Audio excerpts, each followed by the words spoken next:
Hello, on the screen is a summary of what I will go over in this video. Make sure to watch to the end so you don't miss anything.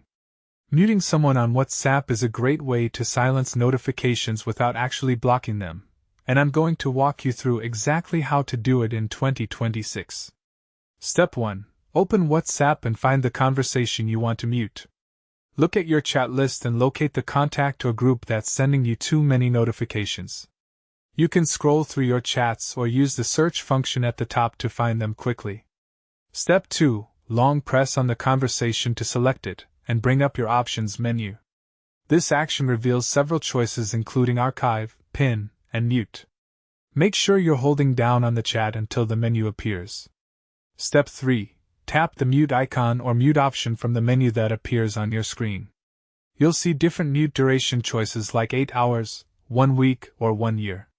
Choose whatever time frame works best for your situation. Step 4. Select your preferred mute duration from the available options.